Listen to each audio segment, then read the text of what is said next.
વિકાસ વિરલ ધોરણ 6 ગણિતના પ્રકરણ 11 બીજગણિતમાં સ્વાધ્યાય 11.1 નો ત્રીજો ભાગ આજે જોવાના છીએ. સ્વાધ્યાય 11.1 પાઠ 3.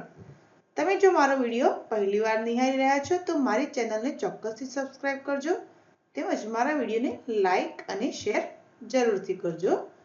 ચાલો આપણે સ્વાધ્યાય 11.1 નો ત્રીજા ભાગના પ્રશ્નો જોઈએ. સ્વાધ્યાય 11.1 ના ત્રીજા ભાગમાં આજે આપણે ચલની અભિવ્યક્તિ કેવી રીતે કરવી તે શીખવાના છીએ. પ્રશ્ન 5. શિક્ષકે દરેક વિદ્યાર્થીને 5 પેન્સિલ વહેંચી. તમે કહી શકશો કે કેટલી પેન્સિલની જરૂર પડશે? વિદ્યાર્થીઓની સંખ્યા આપેલ છે. વિદ્યાર્થીની સંખ્યા માટે S વાપરો. તો આપણે અહીં વિદ્યાર્થીની સંખ્યાને S કહીશું. વિદ્યાર્થીની સંખ્યા બરાબર S. દરેક વિદ્યાર્થીને 5 પેન્સિલ વહેંચી છે માટે દરેક વિદ્યાર્થીને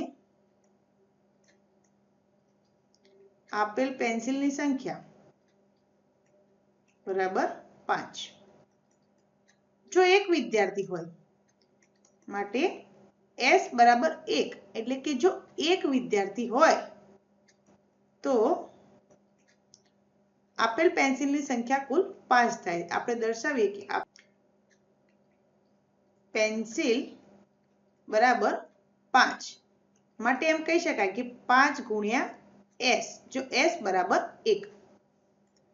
જો કુલ 2 વિદ્યાર્થી હોય એટલે કે S બરાબર 2 હોય તો આપેલ પેન્સિલ બરાબર 5 ગુણ્યા 2 એટલે કે 10 થાય. માટે 5 ગુણ્યા S લખી શકાય જો S બરાબર 2 હોય. એવી જ રીતે જો 3 વિદ્યાર્થી હશે, 3 વિદ્યાર્થી હોય તો આપેલ પેન્સિલ બરાબર 5 ગુણ્યા 3 એટલે કે 15 થાય. 5 ગુણ્યા 3 S બરાબર 3 છે માટે આપણે અહીંયા પણ લખશું 5S. આમ આપણે કહી શકીએ કે S વિદ્યાર્થીઓ માટે જોઈતી પેન્સિલની સંખ્યા S વિદ્યાર્થીઓ માટે જોઈતી પેન્સિલ બરાબર આપણને મળતો ચલ છે 5S એટલે કે S વિદ્યાર્થી માટે જોઈતી પેન્સિલ 5S આપણે કહીશું. એક પક્ષી 1 મિનિટમાં 1 કિલોમીટર ઉડે છે. જો તે 1 મિનિટ ઉડે તો કેટલું અંતર આવરી શકે તે તમે કહી શકશો? ઉડવાના સમય માટે T નો ઉપયોગ કર્યો. તો પક્ષીના ઉડવાનો સમય આપણને T આપે છે. પક્ષીને ઉડવા માટેનો સમય બરાબર T. 1 મિનિટમાં 1 કિલોમીટર અંતર કાપે છે માટે એમ લખાય કે 1 મિનિટમાં કપાતું અંતર બરાબર 1 કિલોમીટર.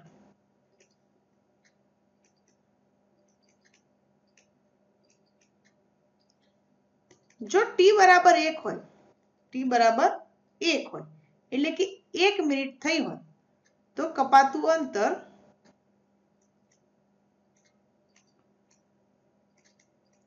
બરાબર 1 કિલોમીટર એટલે 1 ગુણ્યા T કહી શકાય. તેવી જ રીતે જો 2 મિનિટનો સમય લઈએ એટલે કે T બરાબર 2 લઈએ તો કપાતું અંતર અહીં આપણને 2 મિનિટ મળે છે એટલે અહીંયા T બરાબર 2 લીધું છે માટે અહીં પણ આપણને 1 ગુણ્યા T મળે છે. આમ જેમ જેમ આપણે સમય વધારતા જઈશું તેમ તેમ આપણને કિલોમીટર પણ તેના જ ગુણકમાં મળે છે. આમ T સમયમાં કપાતું અંતર આપણને T કિલોમીટર મળે છે. પ્રશ્ન 7. રાધા ચોક પાવડરની મદદથી ડોટ રંગોલી બનાવે છે. એક હારમાં 8 ડોટ આપેલા છે. જો તેની રંગોલીની R હાર હોય તો R હારમાં કેટલા ડોટ હશે? જો 8 હાર હોય તો કેટલા ડોટ હશે અને જો 10 હાર હોય તો કેટલા ડોટ હશે?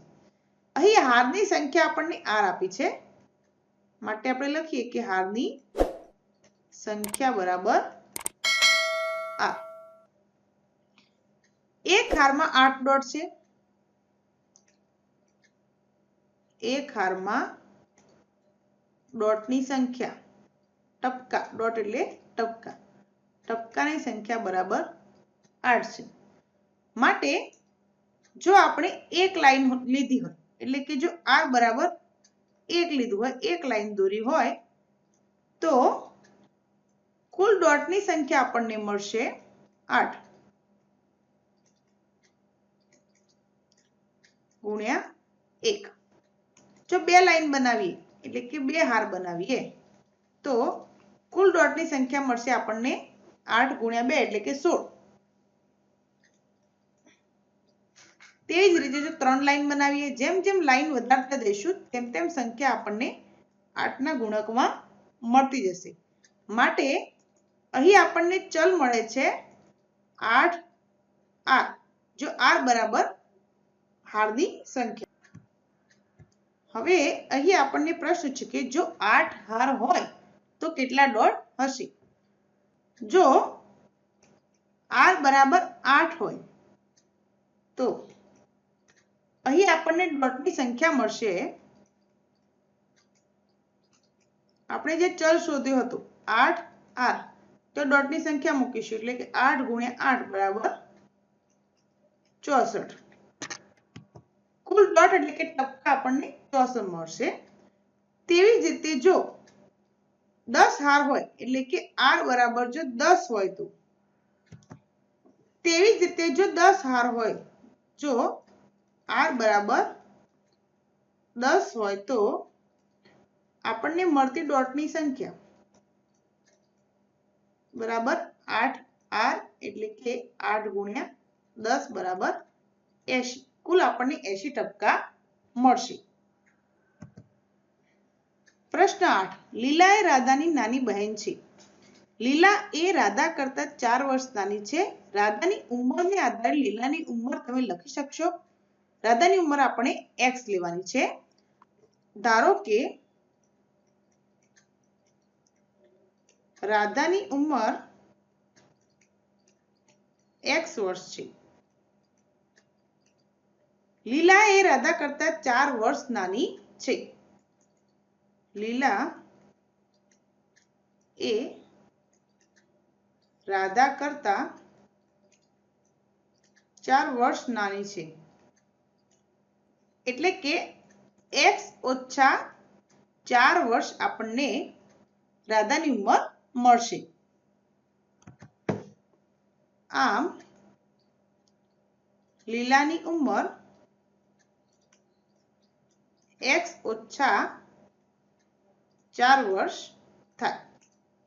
આજના આ વિડીયોમાં આપણે સ્વાધ્યાય 11.1 ના પ્રશ્ન 5, 6, 7 અને 8 ની ચર્ચા કરી. આપને જો મારો વિડીયો પસંદ આવ્યો હોય તો મારા વિડીયોને ચોક્કસથી લાઈક કરજો અને મારી ચેનલને ચોક્કસથી સબસ્ક્રાઇબ કરજો.